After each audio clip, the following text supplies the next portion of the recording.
the night he brought his new assistant into our home, smiling as if handing over the keys to a successor.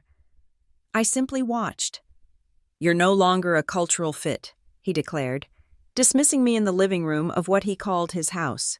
"What they don't know is that every brick of this mansion belongs to me, along with a 51% stake in his $11 million empire. Tonight, I tell the story from the very chair they believe is theirs." My name is Mara Ellison, and I was, until 7 minutes ago, the Chief Operating Officer of Halcyon Transit Group. At 34, I was the architect of its efficiency, the silent engine that turned my husband's grand visions into profitable, moving parts. Today, in the sterile, glass-walled amphitheater of our Grayford headquarters, I am being publicly executed. The air in the room is thick with the uniquely corporate stench of forced enthusiasm and bad news. It's a Friday afternoon all-hands meeting, a ritual Craig, my husband and our CEO, instituted to foster a sense of flat-structured transparency. In reality, it was a stage for him, a weekly sermon from the mount of his own making. Today, the sermon is my eulogy. He stands at the podium, a sleek black monolith against the sprawling panoramic view of the city. He's wearing a tailored Italian suit that I bought him, his smile a weapon of mass dissimulation. The overhead lights catch the silver in his hair, a touch he cultivates to look distinguished, not old. As we pivot toward a more dynamic future, Craig begins, his voice resonating with practiced sincerity. We must embrace change. We must be agile, hungry, and willing to revitalize our core leadership to meet the challenges of tomorrow. I watch from the front row, seated among the other VPs. My hands are folded neatly in my lap, my posture impeccable. They are all watching me, of course, stealing glances, trying to gauge my reaction. I give them nothing. My face is a placid mask of professional composure, a skill I perfected years ago at board meetings where I was the only woman in the room. To that end, he continues, his gaze sweeping the room before landing, with faux reluctance, on me. Mara Ellison, who has been an invaluable part of our journey, will be transitioning into a senior advisory role. This will allow her to leverage her immense talents on special projects while we bring a fresh perspective to our day-to-day operations. Transitioning, the corporate word for being thrown out the airlock. Senior advisory role, a gilded cage with no key, no power, no purpose. A title designed to soften the blow for the press release while delivering the killing strike internally. The applause that follows is a pathetic, scattered patter of hands, a sound like rain on a tin roof. It's hesitant, uncertain. David Sterling, the head of HR and a man who once wept in my office over his divorce, stares intently at his polished shoes. The junior analysts look confused. I hired half of them, the senior team, the ones who knew this was coming, clap with the rhythmic, dead-eyed efficiency of automatons. And now, Craig says, his smile widening, genuine for the first time this afternoon, it is my distinct pleasure to introduce the brilliant mind who will be stepping into the COO role to lead that charge, a talent I have been mentoring personally, who will bring a youthful vitality and a disruptive mindset to Halcyon. Please welcome Eden Vale. There she is. Eden. She rises from a seat just behind the executive line, a place she has no business being. She's all sharp angles and hungry ambition, dressed in a stark white pantsuit that makes her look like an avenging angel of gentrification. She glides to the stage, her heels clicking a death knell on the polished concrete floor. As she passes Craig, he places a proprietary hand on the small of her back, a gesture that lasts a second too long. The room sees a mentor encouraging his protege. I see a man marking his territory. She takes the microphone. Thank you, Craig. You've been such an incredible mentor, and I am just so humbled and thrilled to build on the foundation that's been laid. Her voice is smooth, media-trained. As she speaks, my ears pick up a faint, distinct sound from the wings of the stage, the thump fizz of a champagne cork being popped, a celebration, already waiting. They didn't even have the decency to wait until my body was cold. On the massive screen behind them, The new organizational chart fades into view. It's a clean, brutal piece of graphic design. The box with my name, Mara Ellison, COO, has vanished. In its place, Eden Vale's name shines in the crisp, corporate font. I am not moved to a side box labeled Senior Advisor. I am simply gone, erased, an inconvenient fact deleted from the official record. A slow, cold smile touches my lips. It's a real one. This time, but it's just for me. I discreetly glance at the chronometer on my wrist. The sleek Swiss timepiece Craig gave me for our 5th anniversary. I press the bezel, starting the stopwatch function, a quiet, digital click that no one else can hear. The countdown has begun. T-minus 72 hours until the emergency board meeting I convened, the one they know nothing about. 72 hours until the vote of no confidence is called. My phone vibrates in my pocket.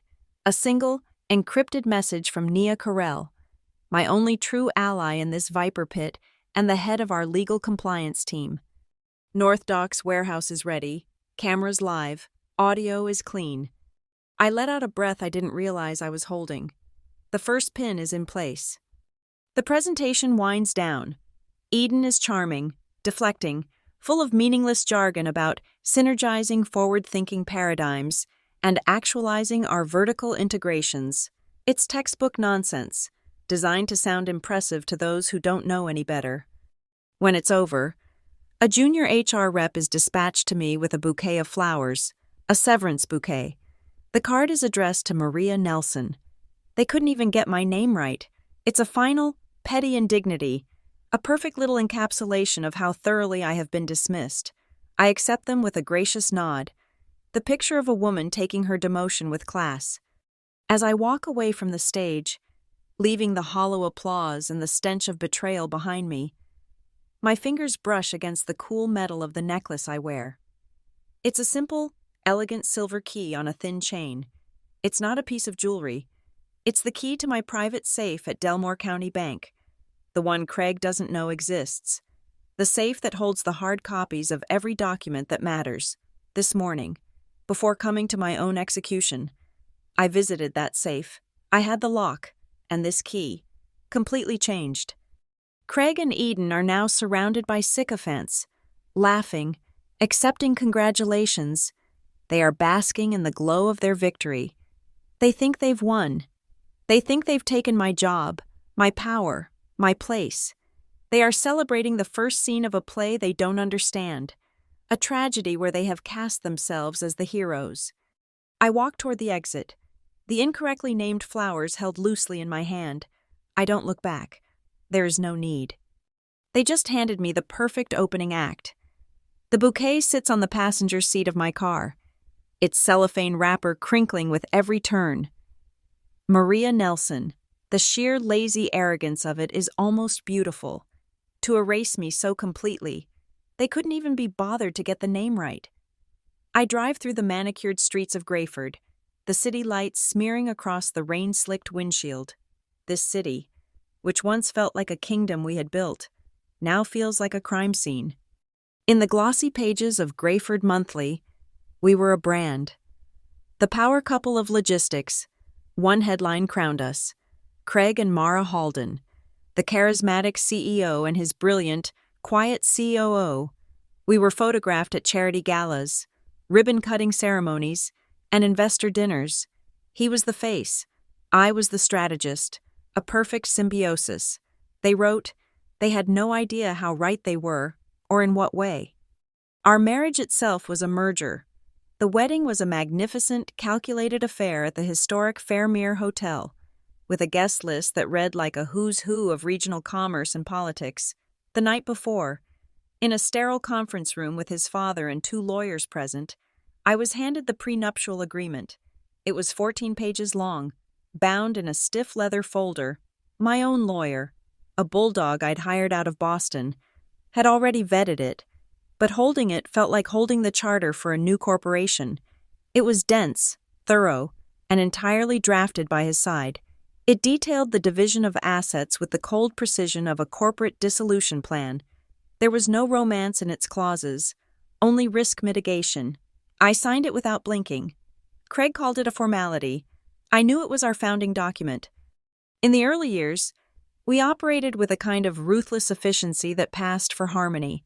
He taught me how to smile for the cameras, how to tilt my head just so, how to hold a champagne flute without looking nervous, how to deliver a soundbite that was both charming and meaningless.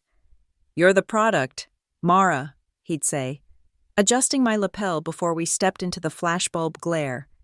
"You have to believe in the brand."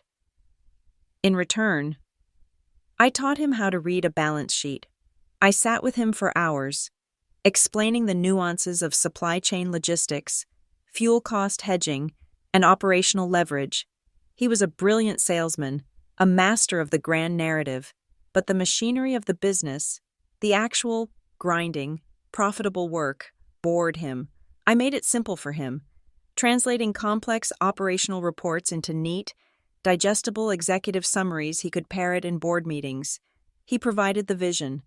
I provided the reality. The first real crack in the foundation appeared 2 years ago, under the unassuming name of the Brightline Ridge Project, a lucrative state contract to build a new freight rail spur. I was reviewing the quarterly expenditures and noticed a series of payments to a subcontractor I'd never heard of, Riverlight Logistics. They were substantial, recurring, and had almost no supporting documentation. The cash flow was murky, structured in a way that seemed designed to obscure its final destination. When I brought the ledgers to Craig, setting them on the vast expanse of our minimalist home office desk, he didn't even look at them. He was staring out at the city skyline, a tumbler of scotch in his hand. "It's handled," he said, his voice flat. I pressed, explaining the compliance risks, the lack of transparency. He turned to me, and his eyes, usually so full of practiced warmth, were cold stone. "Don't dig so deep, Mara. Some things are just the cost of doing business." It wasn't a suggestion. It was an order. A line was drawn. Then Eden appeared. She was brought in 6 months later as a temporary marketing consultant, tasked with a brand refresh. She was sharp, ambitious, and radiated the kind of disruptive energy Craig claimed to admire. At first, she was just a presence in meetings, a voice on conference calls.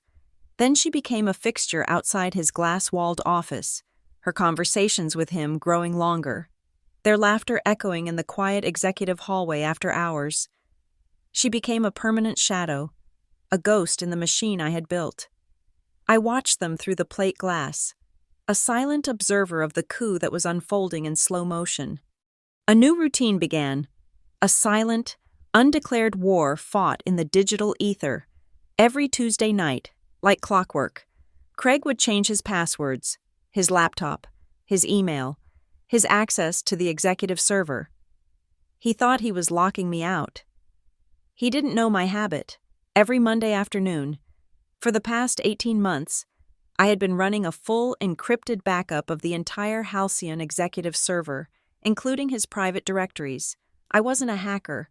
I was the COO. I had the administrative privileges he had granted me years ago and had forgotten I possessed. I wasn't stealing data. I was archiving it. His secrets were being saved in triplicate on solid-state drives, hidden so well he would never find them. The moment that turned suspicion into a strategy came not from a server, but from a text message. It was from Naya Carell, the only person on the legal team I trusted implicitly. Our friendship was forged in late-night compliance audits and a shared disdain for corporate hypocrisy. The message was cryptic, just 9 words. "Check the addendum to my grandfather's original company will." Her grandfather, Rohan Carell, was the original founder of Halcyon Transit, a brilliant but cantankerous industrialist who had sold the company to Craig's father decades ago, but had structured the sale in a peculiar way. That night, I didn't sleep. I went to the off-site corporate archives, a climate-controlled vault in the city's old financial district. I found the original incorporation documents, dusty tomes filled with legalese from a bygone era, and there, in an addendum to the company bylaws, a section drafted by Rohan Carell himself. I found it, a clause allowing a holder of a majority of preferred stock, a class of stock long forgotten, mostly held in old family trusts, to call an emergency vote of the board in the event of a material compliance risk to the company. The clause bypassed the usual chain of command. It was a kill switch, a loaded gun left in a drawer for 50 years. This was the fundamental difference between Craig and me. Craig believed in headlines, in the narrative spun by public relations firms and whispered at cocktail parties. He believed in the power of his own myth. I, on the other hand, believed in the fine print. I believed in bylaws, in subclauses, in the binding, irrefutable power of words he had never bothered to read. He saw the company as a stage for his ambition. I saw it as a system of rules, and I knew that whoever understood the rules best would ultimately control the system. The crack in our marriage hadn't started with Eden's arrival.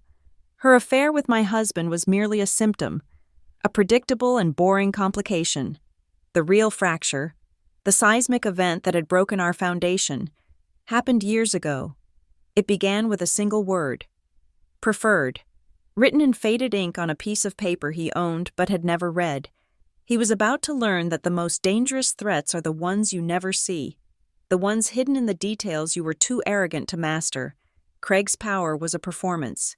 It was loud, expensive, and designed for an audience. My power was structural. It was silent, patient, and built to last. He thought the game was played on stages and in boardrooms.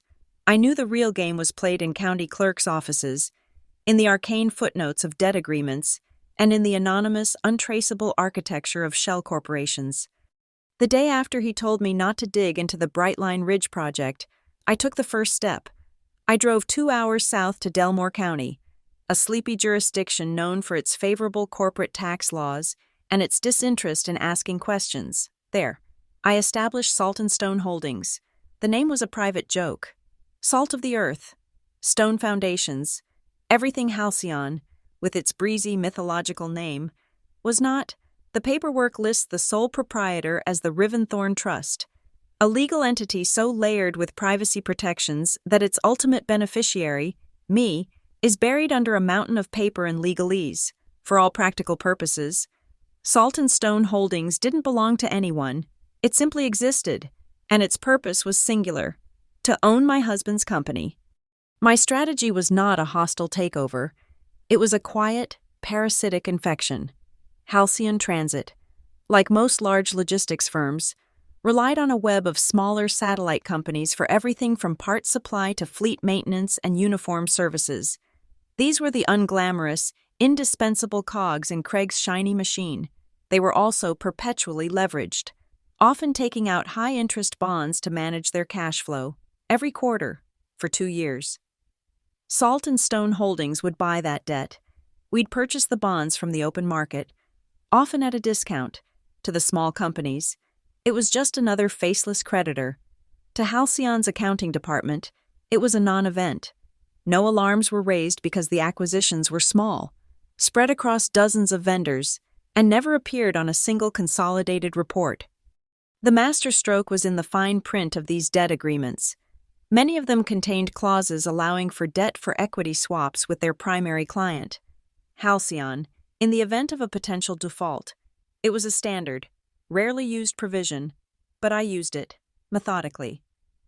I leveraged the debt Salt and Stone now owned to convert it into small packets of Halcyon's preferred stock, the same class of stock Rohan Carell's kill switch clause was tied to.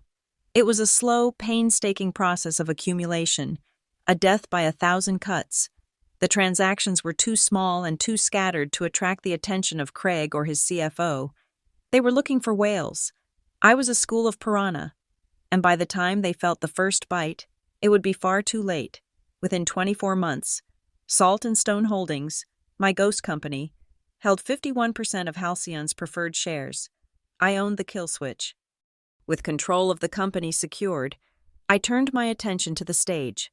Our home, Raven Reach Manor, was Craig's pride and joy, a sprawling neo-Gothic estate in the heart of Ashvale Hills. It was his symbol of arrival. He loved to tell people he'd bought it, a testament to his success. He hadn't. I had. The property was purchased a year ago, not by Craig Halden or Mara Ellison, but by the Carell Family Trust. The official trustee on the documents is Nia's 90-year-old grandmother, a woman who lives in a retirement community in Arizona and happily signs anything Nia puts in front of her. The money came from a series of my pre-marriage investments, a portfolio Craig had always dismissed as my little hobby.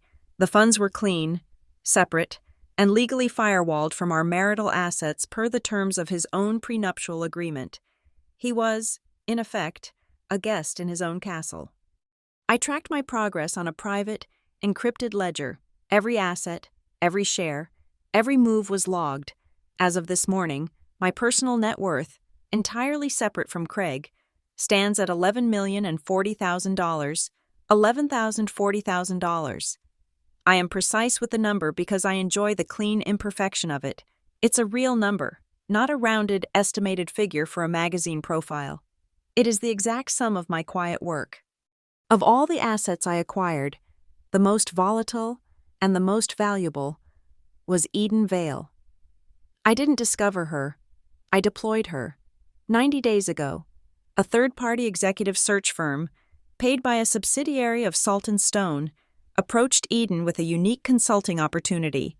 She thought she was being headhunted by a competitor looking for inside information on Halcyon in a discreet meeting at a hotel bar. A lawyer representing Salt & Stone, not me, laid out the real offer. We knew she was sleeping with the CEO. We didn't care. We wanted to hire her. The contract was for 90 days, a cash payment of $200,000, and a guarantee of non-prosecution. Her task was simple: continue her relationship with Craig, accept the promotion he would inevitably offer her, and record everything, every directive that bent the rules, every order that skirted the law, every late-night confession fueled by scotch and arrogance. She was to be my eyes and ears, a human listening device placed at the very heart of the conspiracy.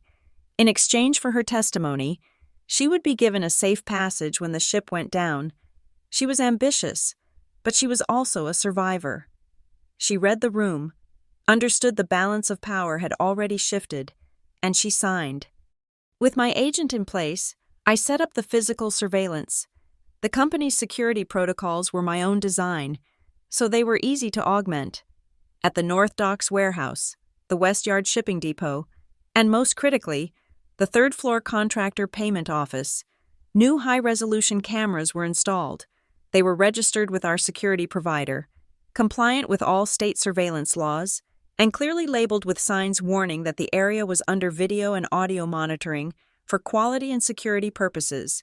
Everything was perfectly legal. Anyone foolish enough to conduct illicit business under a sign that says, "You are being recorded," deserves what they get.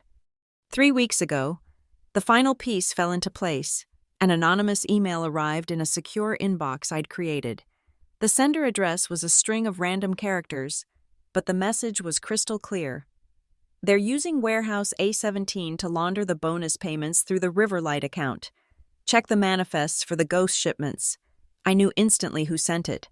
It was Arthur Vance, the mild-mannered controller in the finance department, a man I'd promoted 3 years ago, a man who believed in numbers and rules, a man who was clearly disgusted by the rot he was being forced to process. He was too timid to be a whistleblower, but he was honorable enough to slip a map under the door.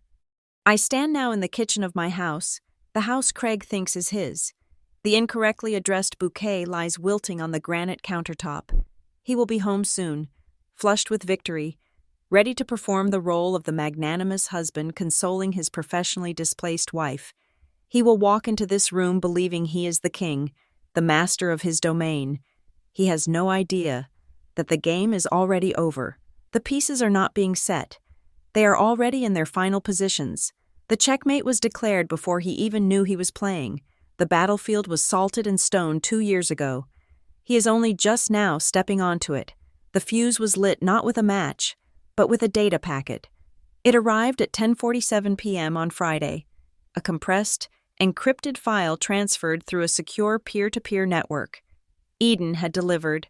I decrypted the file, and my husband's voice filled my study, tinny and conspiratorial through my studio-grade headphones. It was an audio clip from his car, recorded on the smart ring I'd provided Eden. a device disguised as a piece of avant-garde jewelry. Can't have a single wire transfer for the full commission, Craig was saying, his voice laced with the casual arrogance of a man who believes he is untouchable. The auditor's algorithms will flag anything over 10 grand. Let's not be stupid. Split it into 3 separate payments to Riverlight. Different invoice numbers, different dates. They know the drill. It's a consulting fee for the Brightline Ridge Environmental Impact Study, a study that, for the record, never happened. Eden's voice, a carefully calibrated mix of admiration and curiosity, asked, "And that's enough to keep it off the books?" "Off the books?" Craig chuckled. A low, ugly sound. "Honey, this is the books. This is how the world works." I saved the file under the name Exhibit A. It was the confession. Now, I needed the corroboration. For the next hour, I worked with the inhuman focus of a machine. On one monitor, I had the ghost manifest from Arthur Vance's anonymous tip. On another, the live security feed from the North Docks warehouse, time-stamped to match the manifests. On the main screen, I built a spreadsheet. It was a beautiful, terrible thing. A tapestry of fraud woven from disparate threads of data. Column A. The serial numbers of the pallets listed on the ghost manifests, shipments that supposedly contained high-tech GPS modules, but were, in reality, empty wooden squares. Column B. The timestamps from the security footage, showing those exact pallets being loaded and then immediately unloaded from the same truck at warehouse A17. Column C. The IP address of the terminal that authorized the corresponding payments to Riverlight Logistics, Craig's personal office computer. Column D. The exact dollar amounts of the payments, all neatly sliced just below the $10,000 federal reporting threshold. The data points locked together with a satisfying mathematical certainty. It was a closed loop of deceit, and I had the complete schematic. My encrypted call with Nia was brief and to the point. I screen-shared the spreadsheet and played her the audio. She was silent for a full minute, the only sound the faint hum of our secure connection. When she finally spoke, her voice was cold as steel. "This is it, Mara. This is more than just cooking the books. The audio is a direct conspiracy to commit wire fraud. The spreadsheet is evidence of window dressing the financials to mislead investors and, more importantly, the IRS. Since we have federal contracts, this is felony-level document fraud. Each one of those payments is a separate count. He's not looking at a fine. He's looking at a prison sentence." "Sufficient for the clause?" I asked. "Material compliance risk?" Nia let out a short, sharp laugh. "This is a 5-alarm fire of material compliance risk. We're activated." The next step was to set the bureaucratic trap. From a public library computer 2 towns over, using a temporary anonymous email address, I drafted a message to the 3 members of Halcyon's internal audit committee. I attached a single, heavily redacted invoice from Riverlight Logistics. The message was polite, deferential, the model of a concerned, low-level employee. "Dear committee members, I was processing this invoice and couldn't find the corresponding project deliverables for the Brightline environmental study. Could you please provide guidance on where this should be coded? I believe there are several similar payments." I hit send. The bomb was now ticking inside their own house. The committee was now legally aware of a potential irregularity. If they ignored it, they were complicit. Their only legitimate move would be to launch an internal investigation, which would create the exact paper trail I needed to justify my emergency board meeting. The blowback was almost immediate. By Saturday afternoon, Eden was in a full-blown panic. She called me from a burner phone, her voice a panicked whisper. "He knows someone is digging. The CFO called him, said the audit committee was asking about Riverlight. He's tearing the office apart. Digitally speaking, he's looking for a leak. Mara, he's looking at me." "Breathe, Eden," I said, my voice calm, steadying. "You're not a spy anymore. You're his COO. He is testing your loyalty. It's time to change roles. He needs a traitor to catch, so give him one. Leak something, but make it the right something." "What do I leak?" "Something harmless," I instructed. Tell him you overheard a junior marketing associate talking to a friend at a rival company about our new Q4 slogan. Make it seem like you're outraged at the betrayal. It will confirm his suspicion that there's a leak. It will make you look like a loyal watchdog, and it will send him chasing a ghost. He'll fire the associate, feel like he's solved the problem, and he will stop looking at you. She did it. It worked perfectly. Craig was so pleased with his own deductive prowess that he took her out for a celebratory dinner. That night, I had my own meeting. Nia and I booked a private room at Lumiere, an upscale downtown bar known for its discretion and its terrible lighting. The official reason was a meeting with a potential vendor. The real reason was in my purse, a digital audio recorder, identical to the one already hidden under the room's heavy mahogany table. At precisely 9:15 p.m., as Nia was outlining the legal framework for the vote of no confidence, the lights in the entire bar flickered and died. A 30-second blackout I had paid the building's chief engineer a handsome sum to arrange. In the pitch black, I reached under the table, retrieved the recorder that had been listening to Craig's men for weeks, and replaced it with the blank one. When the lights came back on, I was sipping my water, and Nia hadn't missed a beat. Sunday morning, while Craig was playing golf, I sat on the terrace of my house, overlooking the rolling hills of Asheville. I made one phone call. "Sylvan," a gruff voice answered. "Agent Sylvan, it's Mara Ellison. We spoke last month." "I remember. You said you might have something for me." "I do," I said. "A full delivery package, internal documents, audio evidence, financial analysis. It details significant, ongoing securities and wire fraud at a publicly contracted corporation." There was a pause. "How clean is it?" "It will be gift-wrapped," I replied. "I need to schedule a delivery. 48 hours from now, 9 a.m., Tuesday." "My office will be ready," he said, and the line went dead. That evening, Craig came home glowing, smelling of sunshine and self-satisfaction. He poured 2 glasses of wine and led me out to the stone terrace, gesturing expansively at the view. "You know," he said, slinging his arm around me, "I was thinking we should have the West Wing gardens redone, something more modern. Now that my bonus from the Brightline deal has cleared, this house is really going to become my masterpiece." My house. The words hung in the air. I looked at him, at this man who believed he owned the world, who believed he owned me. I simply smiled. A small, private curve of the lips, the multi-million-dollar homeowner's insurance policy for Ravenreach Manor, the one that listed every single fixture and antique, was in the name of the Carell Family Trust. In the event of a divorce, which was now a certainty, the house was not a marital asset. He was just a long-term tenant who had stopped paying his rent. Just then, my phone chimed softly. It was a single, coded text message from my observer, Arthur Vance. A17 opened at 0213, black glasses. The message meant that Craig's finance proxy, a man known for his dark sunglasses, had just been to the warehouse, likely to shred the ghost manifests. But my cameras had already recorded everything.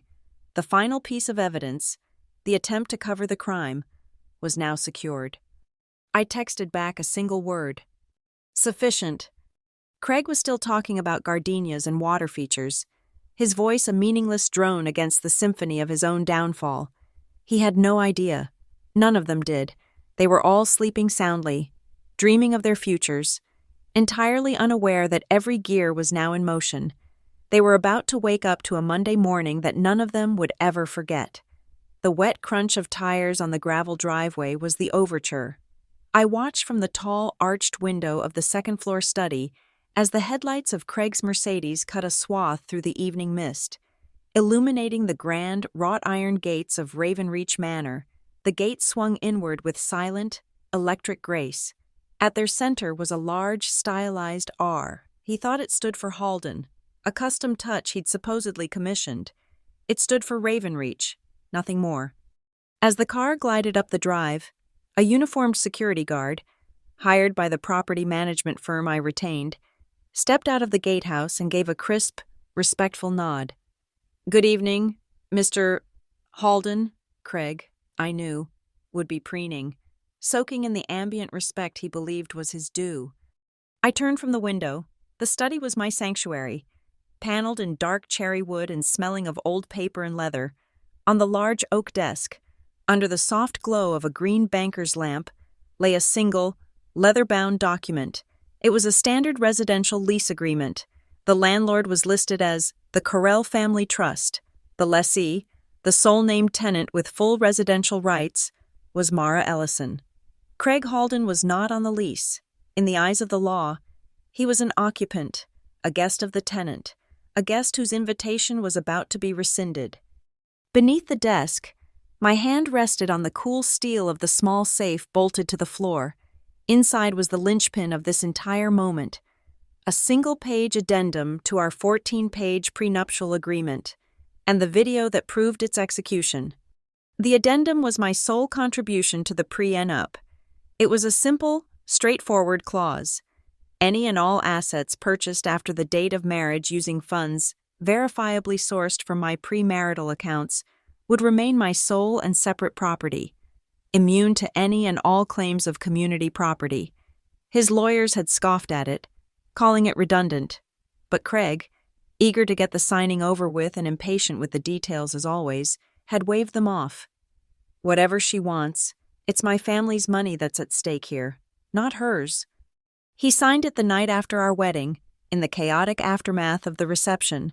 We were in the hotel suite, surrounded by stray ribbons and half-empty glasses of champagne. His best man, a film student named Kevin, was drunkenly waving a new digital camera around, capturing candid moments for the wedding montage. He filmed Craig, laughing, as he sprawled on a sofa and scrawled his signature across the bottom of the page I held out for him. To my brilliant wife and her little nest egg, Craig had slurred into the lens, holding up the signed paper. May it buy her many pretty things. Kevin had zoomed in on the document, on the signature, holding the shot for a full 10 seconds before panning away. That video file, time-stamped and crystal clear, now rested on a thumb drive in the safe beneath my feet. His own vanity had forged the final link in his chains. I heard their voices in the grand foyer below, echoing off the marble floors. Craig's confident baritone and Eden's lighter, appreciative tones. He was giving her the tour, the grand lord showing off his domain. The house practically runs itself, I heard him boast. A true masterpiece. I remained in the study, beneath a large, brooding oil painting of a lone ship on a dark, turbulent sea. It was an original I'd bought at auction. He hated it, said it was depressing. I found it calming. It reminded me that a well-built vessel can weather any storm. A few minutes later, there was a soft knock on the study door. It was Mr. Davies, the housekeeper, a man of impeccable discretion and quiet efficiency. He held a silver tray, and on it was a single, heavy cream-colored envelope, embossed with the crest of the law firm Nia used for trust and estate matters. "They are in the drawing room, madam," he said, his voice neutral. "As you instructed." "Thank you." Davies. I took the envelope. He gave a slight bow and retreated, his footsteps silent on the thick Persian rug. I descended the main staircase, my heels making no sound. They stood by the cavernous fireplace, glasses of what looked like my best single malt scotch in their hands. Eden looked awed, her eyes tracing the intricate plasterwork on the ceiling. Craig looked proprietary, one hand resting on the marble mantelpiece as if he had carved it himself. "Craig," I said. My voice was calm, conversational. He turned, a practiced, slightly pitying smile on his face. "Mara, there you are. Eden was just admiring the house. You know, I think we'll host the annual shareholders' dinner here this year. It's time." "There's been a change of plans," I said, holding out the envelope. He took it, his brow furrowing in mild annoyance at the interruption. He broke the wax seal with his thumb and pulled out the single sheet of paper. Eden watched him, a flicker of something, curiosity, perhaps apprehension, in her eyes. Craig read the first line and let out a short, incredulous laugh. "What is this? A joke?" he read aloud, his voice dripping with condescension. "A formal notice of the termination of residency. What the hell is this? Mara? Playing games? It's a legal notice, I said. Pursuant to Clause 14 of the Tenancy at Will Agreement for this property, your occupancy is hereby terminated. You have 24 hours to vacate the premises with your personal belongings. He stared at me, then threw his head back and laughed, a loud, booming sound that was entirely without humor. My tenancy? I own this house. Are you having a breakdown? Is that what this is? A pathetic little cry for attention? He pulled out his phone. I'm calling my lawyer. He's going to have a field day with this. Maybe we can have you committed. He stabbed at the screen and put the phone to his ear. Eden took a single, deliberate step backward, away from him. A small, almost imperceptible shift that put her closer to the door. Robert, it's Craig, he barked into the phone. Yeah, listen, I need you to draw up a restraining order. My wife is, well, she's lost it. She's handing me some fake eviction notice for my own house. What? No, of course I didn't get a summons. He paused, listening. His smug expression began to curdle. What do you mean? Who is the property owner of record? I am Craig Halden? Well, check again. The Carell Family Trust? Who the hell is the Carell Family Trust? His voice had lost its bluster, replaced by a thin wire of confusion. What do you mean? Are you sure you're the lessee? Of course I'm… Wait.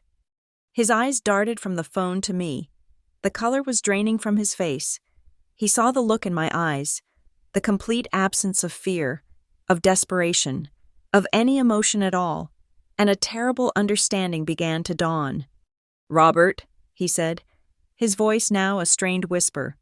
Who? Who is the registered lessee for Ravenreach Manor? He went silent, listening. His knuckles were white where he gripped his phone.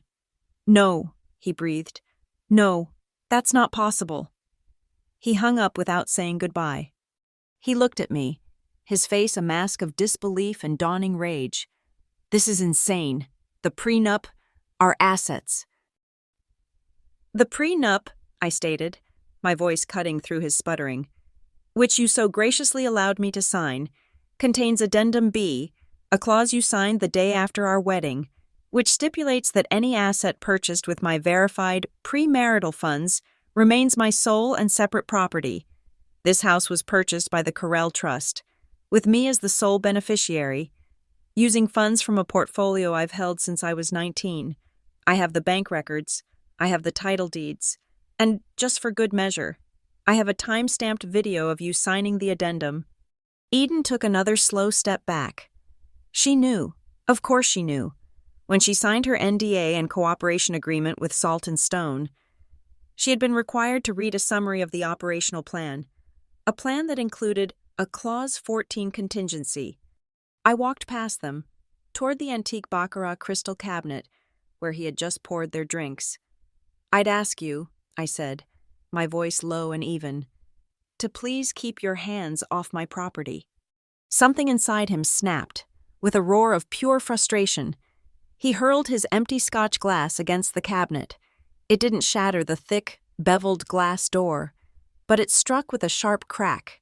Instantly, a single, piercing, digital chime echoed through the silent house. It wasn't a blaring siren, but the cool, detached tone of a vibration sensor on the glass being tripped, an alert, not an alarm, a calm statement of fact. A boundary has been breached. Craig froze, his chest heaving. Eden's eyes were wide. She was looking at a man she had hitched her future to, a man who was now just a trespasser in a house he didn't own, a king with no kingdom. I walked to the ornate console table by the door. I took a single, modern key from my pocket, a key for the newly installed, high-security locks, and placed it on the polished wood surface. The sound was small but absolute. The security patrol will be here in 5 minutes to ensure a peaceful transition, I said, not looking at him. You should have your personal effects packed by noon tomorrow. After that, anything left behind will be considered abandoned. The boardroom on the 27th floor of the Halcyon Tower is a place of calculated sterility. It is a long, narrow room, dominated by a single slab of polished obsidian that serves as a table. Floor-to-ceiling windows on one side offer a godlike, panoramic view of Grayford. The other side is a blank, white wall, currently empty, waiting. The air is chilled to a precise 68 degrees, a temperature designed to keep men in suits from sweating. Today, it feels like a morgue. The 7 voting members of the board are seated. Craig is at the head of the table, looking confident, if a little annoyed. The emergency meeting, called by an anonymous entity, has disrupted his Monday schedule.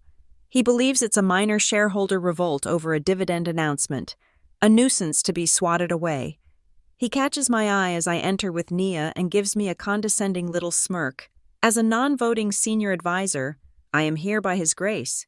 He thinks I am here to watch him work. Nia, in her capacity as corporate counsel, takes her place at a small lectern. This emergency session of the Halcyon Transit Group Board of Directors is now called to order, she begins, her voice crisp and formal. This meeting has been convened in accordance with Article X, Section 9 of the Corporate Bylaws, as requested by the registered majority holder of the company's preferred stock. A murmur ripples around the table. Preferred stock? Most of them had forgotten it even existed. Craig's smirk falters. The chair recognizes the representative of the convening party, Nia says, looking directly at me. I stand up. The room goes silent. I can feel 7 pairs of eyes on me, a weight of confusion and dawning hostility. I place a single, thick document on the obsidian table and slide it toward the chairman, a portly former senator named Thompson. Mr. Chairman, board members, I say, my voice steady, resonant in the quiet room.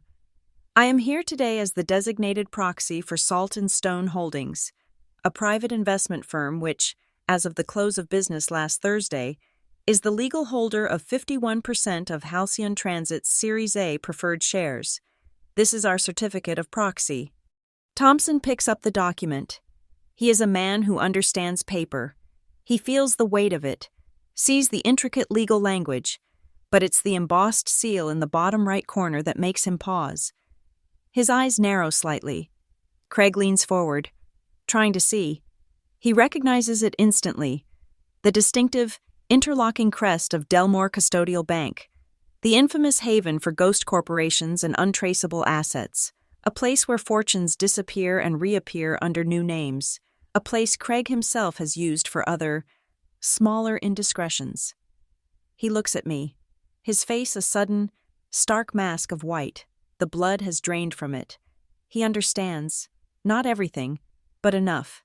He understands that this is not a nuisance. This is an ambush. The purpose of this meeting, I continue, my gaze sweeping across the stunned faces, is to address a material compliance risk of the highest order, one that poses an existential threat to this company. I nod to Nia. She taps a key on her laptop, and the blank white wall behind me flickers to life. There is no presentation slide, no corporate logo, just the grainy, low-light footage from a security camera in the North Docks warehouse. The timestamp is visible in the corner. The audio is sharp, clean, amplified through the room's state-of-the-art sound system. Craig's voice fills the silent room, his own words an indictment. Can't have a single wire transfer for the full commission. Split it into 3 separate payments to Riverlight. A consulting fee for the Brightline Ridge Environmental Impact Study, a study that, for the record, never happened. When the video ends, the screen goes black. The silence that follows is absolute, profound. It is the sound of careers ending. Craig is staring at the blank screen, his mouth slightly agape. He looks like a man who has just watched his own ghost walk through a wall. Nia steps forward again. The screen behind her now displays a crisp PowerPoint slide titled Risk Mitigation Matrix. Members of the board, she says, her tone that of a surgeon explaining a grim but necessary amputation. What you have just heard constitutes, from a legal perspective, a conspiracy to commit wire fraud and falsify corporate records. Given our federal contracts, these actions expose Halcyon Transit to potential RICO statutes, debarment from all government work, and severe SEC penalties.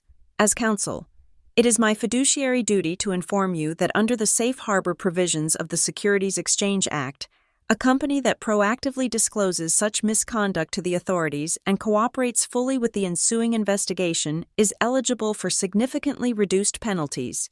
Inaction, on the other hand, would be viewed as complicity. She is offering them a lifeboat, a cold, unappealing lifeboat, but one that will keep them from drowning with their captain. I let her words hang in the air for a moment before I speak again. In light of this evidence, and on behalf of the majority preferred shareholder, I say, my voice sharp and clear, I move for the immediate suspension of CEO Craig Halden, effective immediately, pending the results of a full, independent forensic audit of the Brightline Ridge project and all associated vendors. I pause. Furthermore, to ensure operational continuity and to facilitate a transparent investigation, I move that I, Mara Ellison, be appointed as interim chief executive officer for an initial term of 30 days. This is an outrage, a coup. The voice belongs to Richard Prentice, a venture capitalist and one of Craig's oldest friends. We're supposed to follow a process. This is a fabrication, a vindictive. Mr. Chairman. The voice is quiet but firm. It's Eden.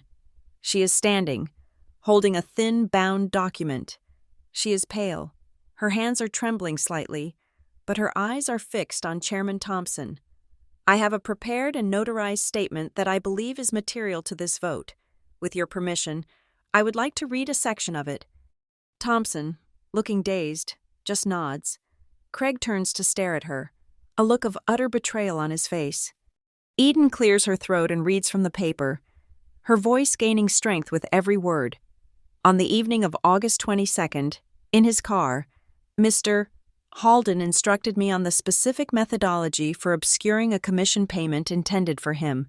He named the shell company, Riverlight, and dictated the exact amounts for 3 false invoices. He stated, and I quote, "This is how we hide my bonus so the board doesn't claw it back." I have corroborated this with my personal records of the wire transfer authorizations I was subsequently asked to approve. She sits down. The dagger is in. It is twisted. Prentice slumps back in his chair, defeated. "A vote has been called," Thompson says, his voice a gravelly whisper. "All in favor of the motion to suspend Mr. Halden and appoint Ms. Ellison as interim CEO?" I watch the hands go up. Thompson, a retired general, the head of a university endowment, a tech CEO from the West Coast. Nia, in her non-voting capacity, makes a neat checkmark on her legal pad. And finally, hesitantly, a 5th hand is raised. It is the hand of a woman Craig himself had appointed to the board. "The motion carries," Thompson announces, his voice devoid of emotion. 5-2. Mr. Halden, you are hereby suspended of all duties and privileges as CEO of this company. Ms. Ellison is appointed interim CEO. It is done. For a moment, no one moves. Then, I give Nia another nod. She walks to my side and places a single letter and a pen in front of me. It is addressed to Agent Sylvan at the regional office of the Securities and Exchange Commission. It is a formal invitation to begin a full field investigation at their earliest convenience, promising the company's complete and unconditional cooperation. I pick up the pen. The room is silent save for the scratch of the nib on the heavy bond paper as I sign my name. My new title, Interim CEO. The sound of that scratching pen seems to be what finally breaks Craig. He pushes himself to his feet with a violent scrape of his chair. His face is a mottled canvas of fury and disbelief. He opens his mouth, then closes it. Words have failed him. His entire world, built on words, has been dismantled by them. In a final, pathetic spasm of impotent rage, he grabs his heavy leather boardroom chair and hurls it against the blank white wall. It strikes with a sickening thud, leaving a deep black gash in the plaster. Instantly, the boardroom doors swing open.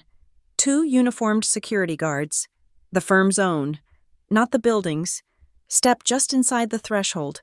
They don't move toward him. They don't speak. They simply stand there, their presence a quiet, unassailable fact. They hold the doors open, waiting. Craig looks at me, his eyes burning with a hatred so pure it's almost incandescent. He looks at Eden, who refuses to meet his gaze. He looks around the table at the faces of the men who, an hour ago, were his allies. They are all studiously examining their notes, the surface of the table, the view of the city. He has been erased. He turns, and with a strangled sob of fury, walks out of the room. The two guards step back to let him pass. The heavy doors swing shut behind him with a quiet, decisive click, the sound of a vault being sealed, the sound of a sentence being passed. After the doors closed behind Craig, a vacuum of silence descended upon the boardroom. The lingering shock on the board members' faces slowly gave way to a dawning, uncomfortable reality. They had just deposed a man they had trusted for years and installed his wife, a woman they had just watched him publicly humiliate, in his place. They gathered their papers with a quiet, shuffling unease, avoiding my eyes as they filed out, murmuring hushed platitudes about a difficult but necessary decision. Soon, only Nia, Eden, and I remained in the vast, sterile room, surrounded by the ghosts of the decisions just made. The overturned chair lay against the wall like a casualty of war. Eden stood by the window, her back to us, a slim silhouette against the sprawling cityscape. She hadn't moved since the vote. When she finally turned, her face was stripped of the confident ambition she had worn like armor. She looked pale, exhausted, and something else I hadn't seen in her before. Afraid. "Ms. Ellison, Mara," she began, her voice barely a whisper. "Could I speak with you privately for a moment?" Nia glanced at me, a silent question in her eyes. I gave a subtle nod. Nia gathered her files and walked to the door. "I'll be in your new office," she said, a hint of satisfaction in her voice as she emphasized the word, your. "The transition documents will be ready in an hour." The door clicked shut, leaving Eden and me alone. "I know I worked for you from the beginning," she said, her words coming in a rush. "I did everything the contract stipulated, but this is bigger, messier than I imagined. I need to know that I have a clean way out of this." "Clean?" I repeated the word, letting it hang in the air between us. "There is nothing clean about what happened in this room, Eden, or in the months leading up to it." I walked over to the obsidian table, running my hand over its cold, smooth surface. I wasn't interested in her plea. I was interested in her utility. "You were paid to be a lure, an informant. You performed that role adequately," I said, my voice level, devoid of judgment or praise. It was a performance review. "The contract guaranteed you a cash payment and non-prosecution from the company itself, nothing more." Panic flared in her eyes. "But the SEC, the federal investigation. I read my statement in there. But what happens when they put me in a room with their lawyers? Craig will say I was in on it from the start. He'll bury me to save himself." She was right. He would. Craig saw people as tools or obstacles. She had been a tool for him, and now she would be an obstacle to be demolished. "You're afraid," I stated, not as a question, but as an observation of fact. A tear traced a path down her perfectly powdered cheek. I actually loved him. You know, at first, he was charismatic, powerful. He made me feel like I was at the center of the world. I thought I could have it all. And now," she took a shaky breath, "now I'm just terrified of going to prison for him, of drowning with him." I listened to her confession, this small, human moment of weakness and regret, and I felt absolutely nothing. No sympathy, no satisfaction, no pity. Her love for my husband was an irrelevant data point, a poor investment she had made. Her fear, however, was a leverageable asset. I had no interest in her emotional state. I had no need for her to fall on her sword or beg for my forgiveness. I looked at her, my expression unreadable. "I don't need you to be broken. Eden," I said, my voice cold and precise. "I need your signature." I opened my briefcase and took out a document Nia had prepared that morning. The title at the top was stark: Conditional Immunity and Cooperation Agreement. I slid it across the table to her. This is a new offer, superseding your consultant agreement with Salt and Stone, I explained. It's an agreement with Halcyon Transit Group, with me as its interim CEO. It has 2 conditions. 1. You will turn over every piece of original, unedited evidence you have gathered, every recording, every document, every text message, no copies, no backups, everything. I paused, letting the weight of the demand settle. 2. You will provide full, truthful, and complete testimony to any and all regulatory bodies, including the SEC, and any court of law that requires it. You will answer their questions honestly, regardless of the consequences for Mr. Halden. Her eyes scanned the document. And in return? She whispered. In return, Halcyon will formally acknowledge you in all legal proceedings as a cooperating witness who was acting in the company's best interest to expose internal fraud. Furthermore, the company will retain and pay for independent legal counsel, of your choosing, to represent you throughout this entire process, ensuring your rights are protected and you are not treated as a target of the investigation. It wasn't a pardon, it was a shield. A very expensive, very powerful shield that would place her on the right side of the coming war. She looked up from the paper, a glimmer of hope warring with her fear. Without a word, she reached up and twisted the sleek, black ring from her finger. The smart ring. She slid it across the table. It came to a stop next to the document. It's all on there, she said. The cloud account is linked to the serial number. Every conversation he had in the car for the past 3 months, things you don't even know about yet. She picked up the pen I had left on the table. Her hand was still trembling, but she held it steady as she signed her name on the signature line. The stroke was firm, decisive. The deal was done. She had chosen a side. As if on cue. My phone vibrated on the table. A text from Nia. Audit committee just met. They are so impressed with the proactive disclosure they're recommending the board extend your interim CEO term to 6 months, effective immediately, pending a smooth transition with the SEC. I read the message, a cold sense of satisfaction settling over me. The machine was already working. The system was rewarding efficiency and the correct application of its own rules. I looked back at Eden, who was watching me, her expression a mixture of relief and uncertainty.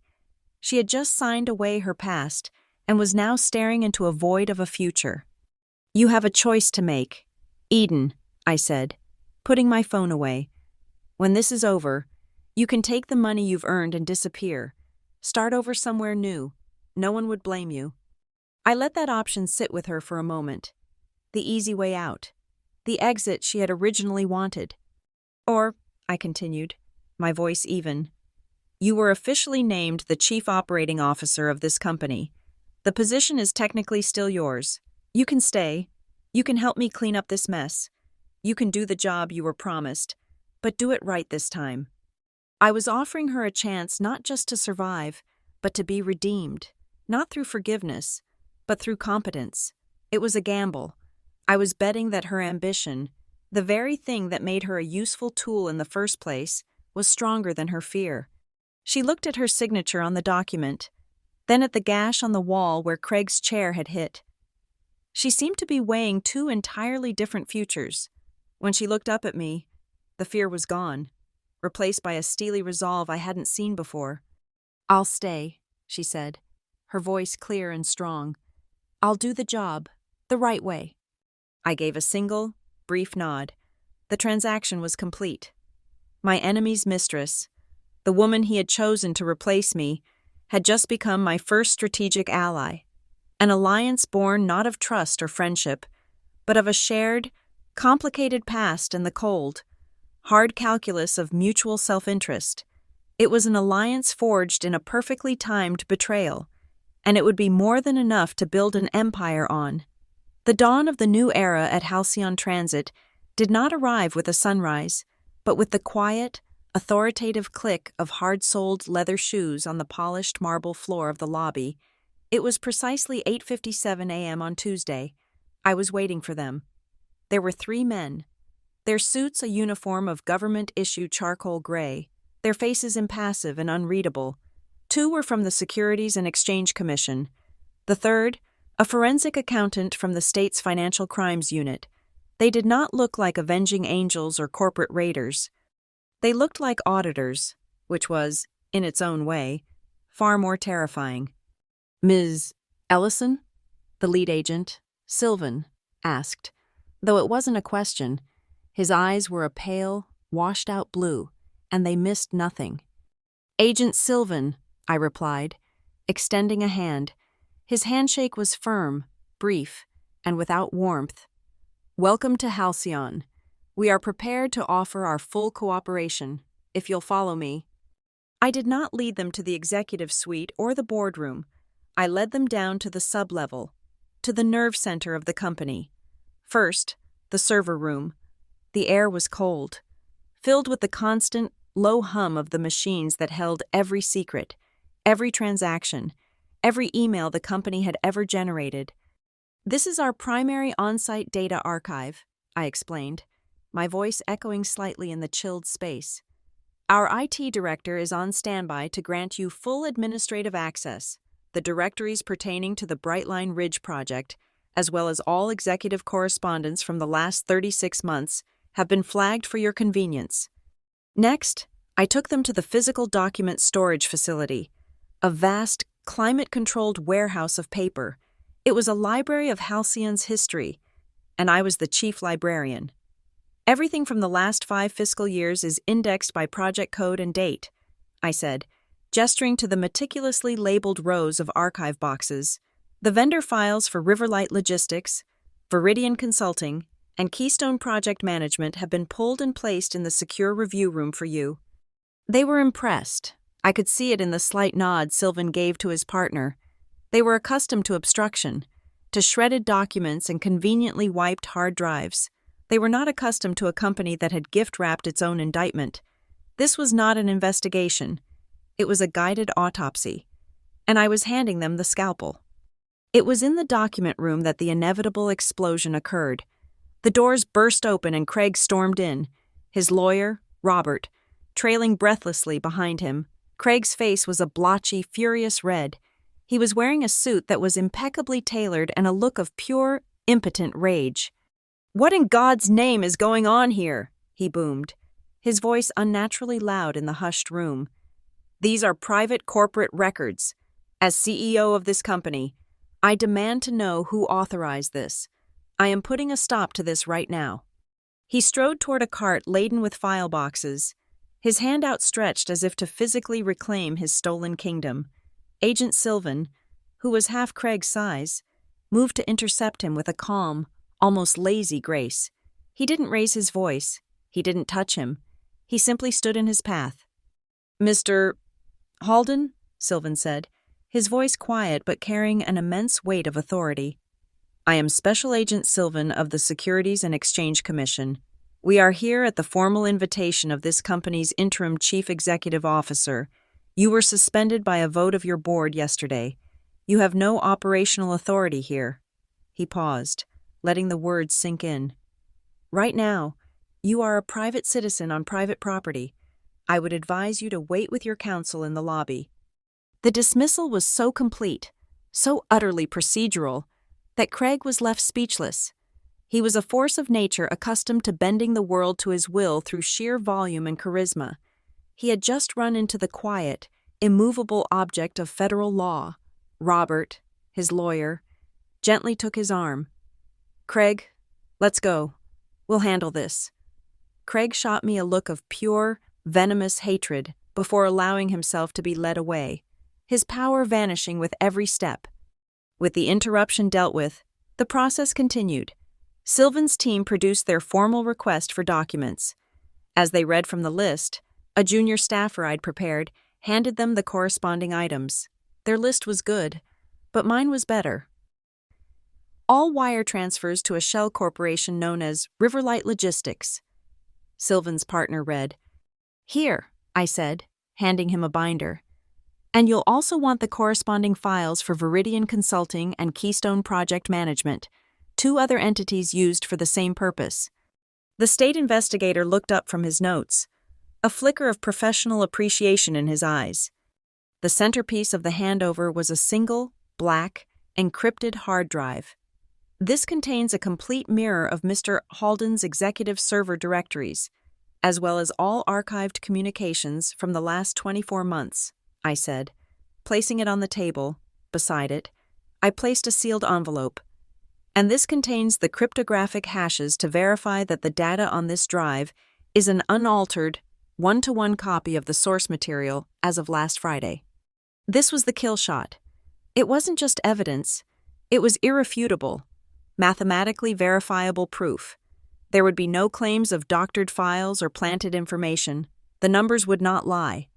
Later that afternoon, Eden gave her supplementary statement in a quiet conference room, with her own lawyer present. She calmly and methodically walked the agents through the verbal directives she had received from Craig. She confirmed the purpose of the shell companies, the methodology of the staggered payments, and the intent to defraud the board. She was poised, professional, and utterly credible. She was not a scorned lover seeking revenge. She was a corporate officer fulfilling her legal duty. By late afternoon, the first waves were already breaking. The board, under my guidance, issued a carefully worded press release. It announced Craig's suspension, pending an internal investigation into financial irregularities, the temporary suspension of several high-risk vendor contracts, and the company's full and proactive cooperation with regulatory authorities to ensure complete transparency. The reaction was not what Craig would have predicted. There was no panic. Halcyon was a privately held company, but its preferred stock traded on over-the-counter OTC markets, a playground for sophisticated angel investors and small private equity funds. They read the subtext of the press release perfectly. The rot wasn't just being discovered. It was being surgically removed by a competent new hand. The risk was being cauterized. By the end of the day, the bid price for Halcyon's OTC shares had ticked up by nearly 3%. The market was not just calm, it was optimistic. My coup was being rewarded as a sound business decision. I saw him one last time that day. I was leaving my new office, his old office, when he appeared at the end of the long hallway, waiting for me by the elevators. His lawyer was gone. He was alone, looking smaller and somehow diminished in the cavernous, empty space. He waited until I was close, his eyes burning into mine. He didn't shout. His voice was a low, venomous whisper, a final, poisoned dart aimed at what he perceived to be my greatest weakness. "You'll be all alone in that big house now, Mara," he hissed. "Rattling around with your victory and your legal papers, was it worth it? To have everything and no one?" I stopped, standing before him, the man who had been my husband, my partner, my betrayer. I looked at his face, contorted with a hate born from the ruins of his own arrogance. I felt the cold, clean weight of the truth settle inside me. He thought loneliness was a punishment. He didn't understand. It was a prerequisite. "Yes," I said, my voice as quiet and steady as his. "Alone, and legally." I stepped past him into the waiting elevator. The doors slid shut, erasing him from my view. The late afternoon sun slanted through the tall windows of Raven Reach Manor, casting long geometric shadows across the marble foyer. The light was the color of old honey, rich and slow, illuminating the dust motes dancing in the silent air. Parked in the circular driveway was a plain, unmarked white van. Beside it on the manicured gravel were 12 neatly sealed cardboard boxes, each labeled with a black marker in Mr. Davies's precise, impersonal script. C. Halden, Personal Effects. The termination of residency notice had become effective at 4 p.m. It was now 4:15. Craig had 60 minutes. I had granted him this small, final window not out of kindness, but out of a desire for procedural neatness. He didn't rage this time. He didn't shout. The fight had bled out of him, leaving behind a hollowed-out man clinging to the wreckage of his own life. He walked from room to room, not with purpose, but like a ghost retracing his steps, a faint, desperate hope in his eyes that he might find something he had forgotten. He found me in the drawing room, standing by the cold, empty fireplace. "Mara, please," he began, his voice raspy, unfamiliar. "We can't end it like this. Think of everything we built, the memories in this house." He gestured vaguely at the room, at the life that was no longer his. The dinner parties, the holidays. Our wedding portrait is still upstairs.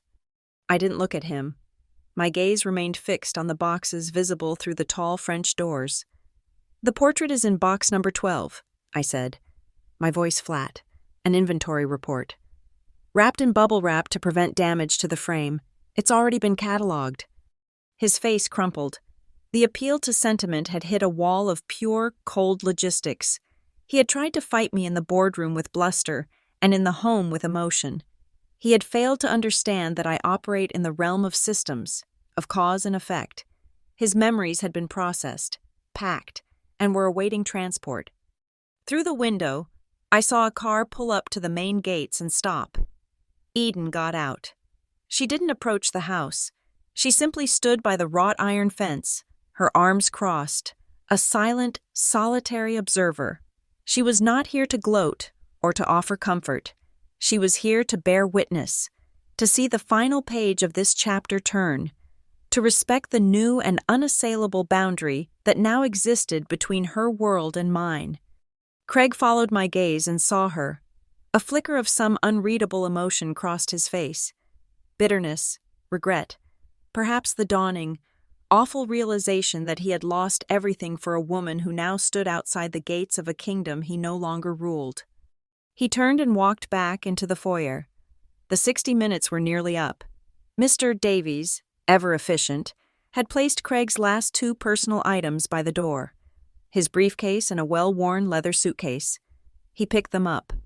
The sound of the small wheels on the suitcase rolling across the marble floor was unnaturally loud in the cavernous silence. At the threshold, he stopped. He didn't look back at me. He looked up, his gaze sweeping across the soaring, cathedral-like ceiling, the ornate chandelier I had chosen, the grand, curving staircase. It was the look of a deposed king, trying to memorize the dimensions of his lost palace, trying to possess it one last time with his eyes. Then he was gone, a diminished figure walking into the long shadows of the late afternoon. I closed the heavy oak door. There was no slam, just a soft, definitive thump as the wood met the frame. I walked to the digital keypad by the door. My fingers moved with practiced ease. Master override, change code, new code entry. I typed in a 10-digit sequence, a number with no sentimental value, no connection to birthdays or anniversaries, a random, unbreakable string of logic. The lock beeped 3 times. Beep, beep, beep, a crisp, electronic triplet that echoed in the hall. It was a sound of absolute finality, a digital full stop at the end of a long and painful sentence. My phone chimed softly in my pocket, a text from Nia's office. Judge signed the TRO. Halden is temporarily restrained from contacting any Halcyon employee, director, or vendor pending the investigation. Order is effective immediately. Another lock clicking into place, another door sealed shut. I walked back into the drawing room. The afternoon sun had moved, and a single, perfect shaft of golden light now cut across the room, illuminating the dark, turbulent waves in the oil painting of the ship, the solitary vessel, still afloat, still intact. I went to the Baccarat crystal cabinet, the one with the sensor Craig had tripped just the night before. I selected a bottle of Sancerre, its pale green glass cool to the touch. In the kitchen, I opened it. The cork came out with a soft, satisfying sigh.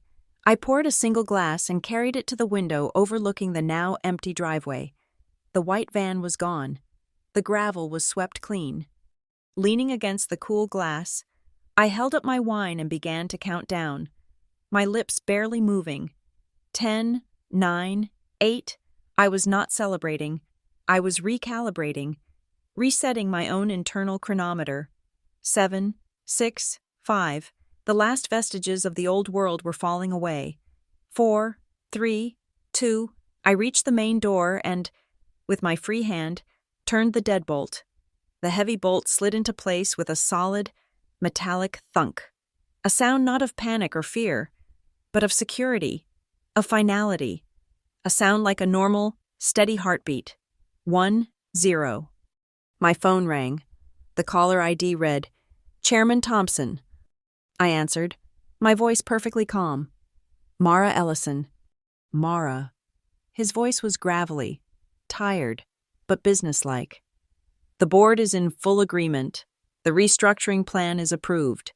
Nia is sending over the final term sheets." He paused. "Be in my office at 9 a.m. tomorrow. You have a lot of signing to do." The night air was cool and clean on the high terrace of Ravenreach.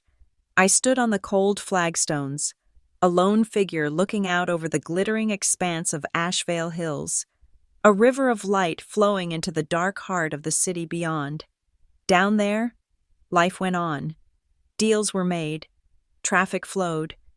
People went home to houses they believed were theirs. The city was a vast, unknowing organism, entirely oblivious to the tectonic shift that had just occurred in its highest corridors of power. It did not know that a king had been deposed, that an empire had quietly, bloodlessly, changed hands. The light from my open laptop cast a pale blue rectangle on the stone wall behind me. An unread email sat at the top of my inbox. The subject line was simple. SNS HTG, transaction complete. I clicked it open. The body of the message was brief. A sterile confirmation from the lawyers at Delmore Custodial Bank.